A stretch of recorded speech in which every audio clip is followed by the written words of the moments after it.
Stephanie Holman, and I'll be the last story of our concert of stories tonight. And we've traveled all over the world. I mean, all over the world. But I'm going to bring us back home, right here, to Indiana, with a story I've heard several times throughout my childhood, and is told as true, and I've always believed it.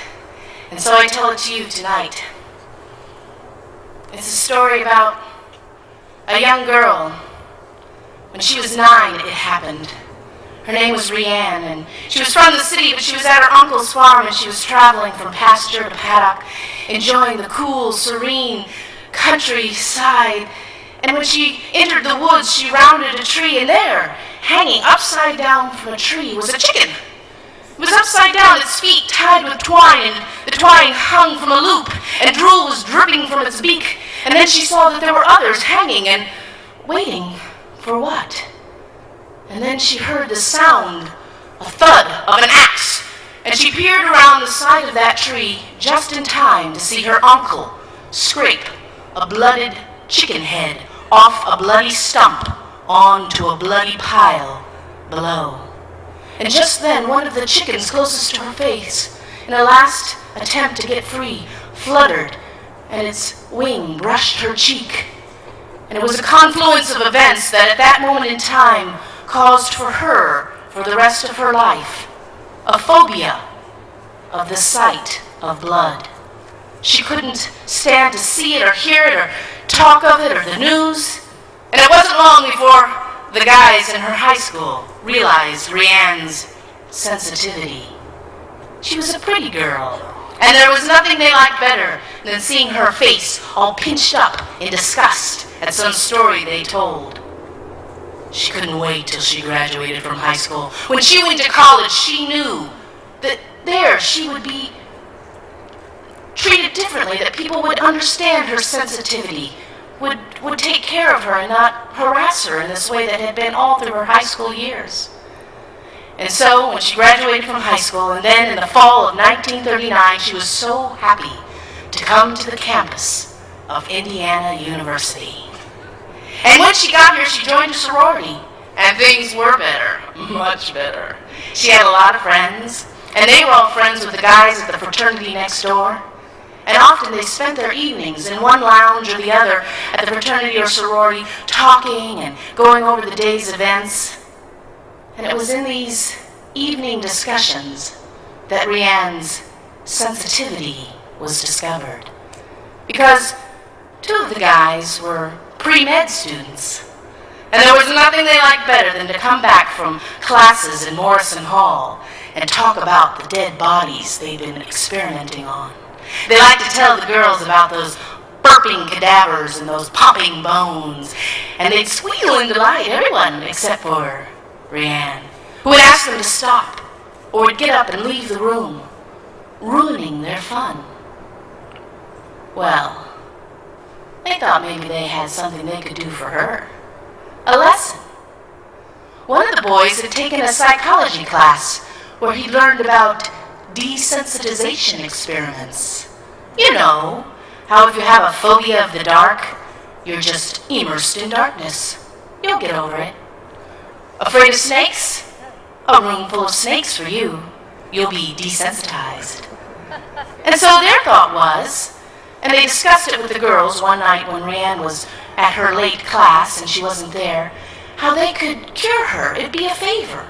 One of the boys thought that he could obtain a hand from one of the cadavers. And then what they'd do is they'd tie that hand to the string that turned on the light in Bryon's dorm room. And then when she came home, went into the dark room, turned on her light, she'd be cured forever. Well, the guys thought it was a great idea. And the girls thought it was probably just a harmless prank. And so they agreed and set the plan into motion. It was a couple weeks later. Again, Bryon was at that late class, and the guys had gone up, and they tied that hand to the string that pulled on her light. And when she came into her sorority, and they were all lounging about, they said, "Hey, we're going to go to a movie. You want to go?" "Sure. Let me just go put up my books and get my coat." "We'll wait here." And so they watched as Rhiannon ascended the stairs alone. And then they all gathered at the base of the stairs, and they hovered together, boys and girls, and they waited, and they listened, and they watched, and they thought, what would it be? Would she scream bloody murder? Would she yelp? May there be a fainting thud? But the minutes passed, and there were no sounds at all. More minutes, and more silence. And they began to nudge each other. Somebody ought to go up and see what's going on. No, you go. We should all go. Everybody, let's go. And so in a group, they climbed the stairs together and headed down that darkened hall. And they found her room easily enough. It was the only one with the door open and light spilling out into the hallway. And when they opened the room, entered the room, they could easily see that she was not there. There were only so many places to look. But the hand was gone, and the string was swinging as if recently pulled. Where was she? Well, they searched the bathrooms and the other rooms, and they finally found her. She was in the storage closet. She had pushed everything aside, and she wedged herself back into a corner, and she was hunched down in a ball there sitting in the floor, and she had that hand grasped tightly in hers. And they all stared and watched, frozen, as Rhiannon's eyes opened wide, seeing nothing.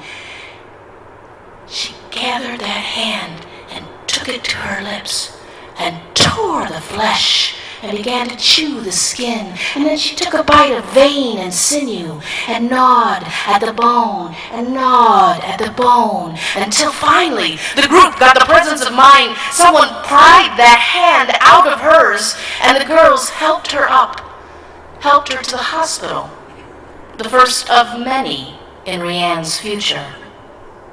But the boys had a more dire task. They had to get rid of that evidence. And so they hopped into somebody's car and they started driving out to the country. They headed east and they drove and they drove and they drove until they were so far out they thought nobody would ever know where they were. And they got out of the car and hiked deep into the woods, and they dug a hole and they buried that gnawed, eaten hand, and they covered it up, and they swore right there and then, all of them as a group, that they would never tell anyone what they had done. Never. But somebody must have told. Because, for one thing, I've heard this story all my life here in Bloomington. But also, a town has grown up at that burial site. You'll know it when you pass. As that town is now called Gnawbone, Indiana. Sorry! But it's an urban legend. And a little ending to hopefully bring some cheer and laughter to your faces as we have hopefully grossed you out, wigged you out, and also taken you to many supernatural places that you've never been before. I heard a lot of stories that were new to me tonight, and I love that as a storyteller, and I love our group, Bloomington Storytellers Guild. Let's hear it for the Storytellers. Fantastic job tonight. I'm so proud of you all. It was a fantastic program. And Parks and Rec, thank you so much. And cider people, we love you, cider people. Thank you for our hot cider. And the public library, where would we get our stories without people and public libraries? Thank you all so much for being a great audience tonight. Thank you for Festival of Ghost Stories. Sweet dreams.